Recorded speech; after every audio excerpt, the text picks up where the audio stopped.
is, what is this? This is October 21st, and it's still frickin' hot out here in the valley. This place never gets cooled off. It's not too bad with the full gear, and the vents all open. Oh yeah, today I'm going to go pick up some, I'm going to pick up my Power Ranger suit today.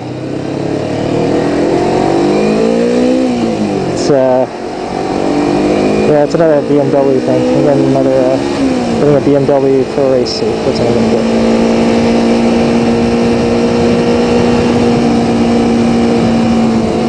The plan is to take a track day.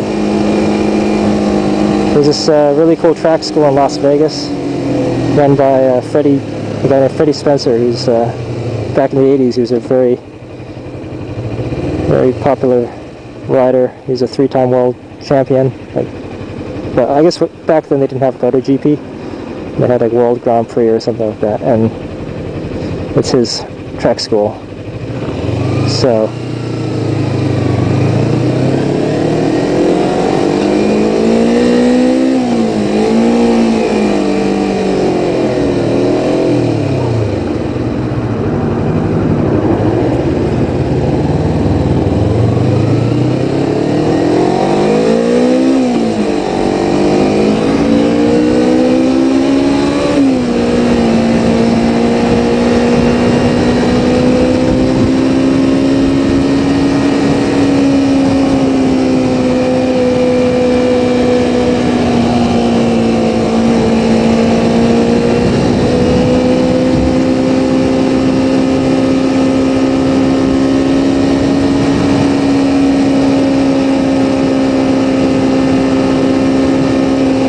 so the track school. You get to the point where I sort of feel like I'm reaching this level where I'm not really learning anything more than I learned at the BRC and all my parking lot practice. And I've gone pretty close to about 10,000 miles now. So I'd like to know more about cornering technique. And on the racetrack you can go relatively fast. And the point of the racetrack initially, I'm not really going to go there to go speeding like a lunatic. That's not really the point. The point is to improve your smoothness, improve your control, especially in corners. Why the hell do I keep going straight into these straight lines when I'm talking? I can't remember to turn. Alright.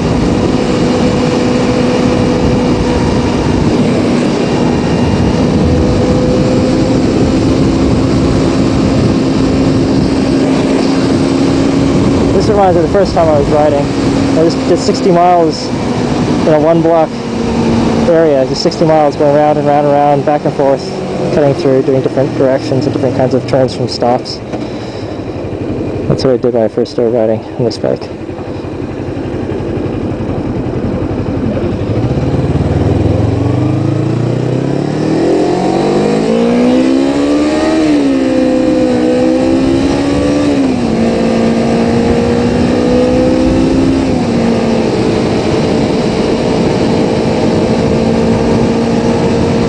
Anyway, so this track school, you can check it out. It's www.fastfreddy.com.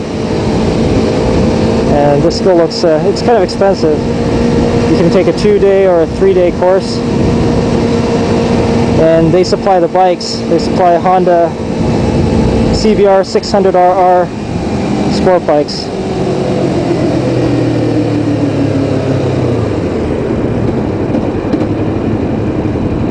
I think the insurance is something like $50 a day, and it limits your liability to, I think, about $500. It's not bad.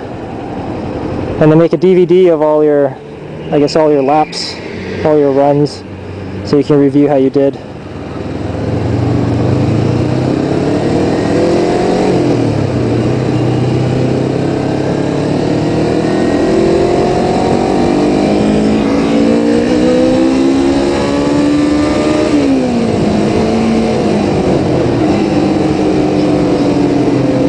Whoops.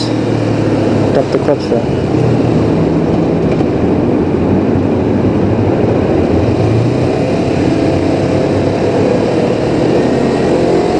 always shift up out of a false neutral. If you end up in, if you find out that you're in neutral by accident, like you're clicking down,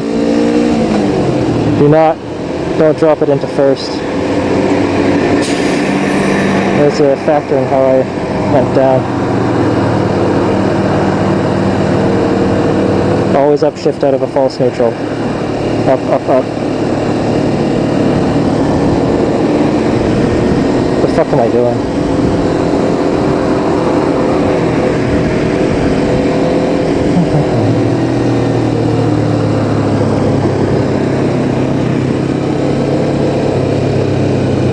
I'm all over the place today.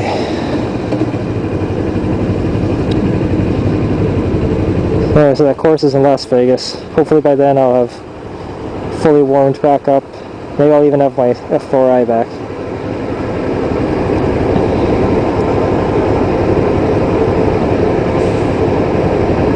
I'm hoping that'll take my riding skill to another level, so I can feel a little more confident riding in the twisties.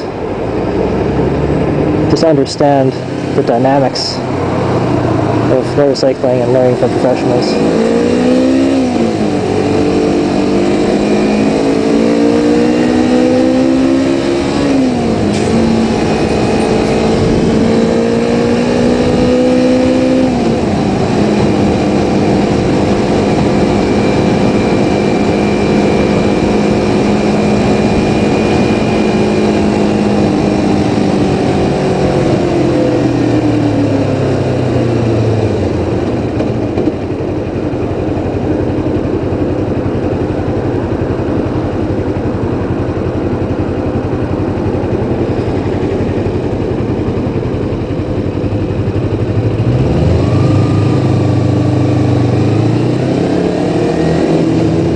Also on this bike, if I lane split at the lights and go to the front of the line, I'm not entirely sure I can launch fast enough to make it meaningful and pull away from the crowd.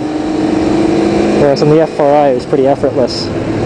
Just a little bit of throttle and you're just going way faster and just accelerating at it past traffic very easily. Whereas this bike I have to crank open the throttle. We call it WAT, wide open throttle. It's also a lot more obnoxious on this bike because it runs up to like 10,000 plus RPMs, which is okay. The bike has like a 14,000 or 16, no, 16, no, 15, yeah, it's 14. Anyway, 14,000 red line.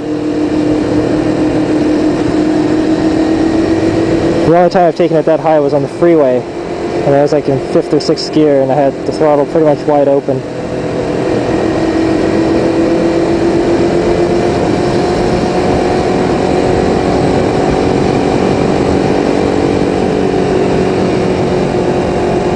That burns up a lot of oil, by the way, on this bike.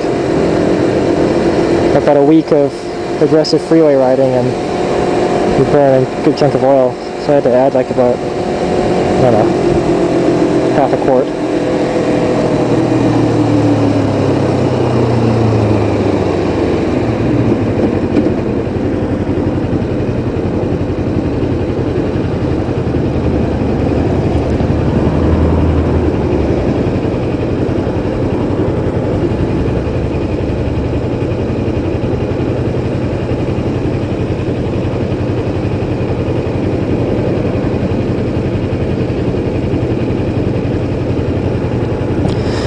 Well, one of the things that probably looks really dangerous when I'm using this camera is when I do something like this, where I look over here like this. You're probably thinking, man, this guy's not looking where he's going. But I can turn my head, but I can still look forward by turning my eyes and keep my eyes forward. So sometimes I'll just turn my head, keep looking forward, and just let the camera take in whatever scenery I might be looking at that time. It's kind of stupid to take your eyes off the road.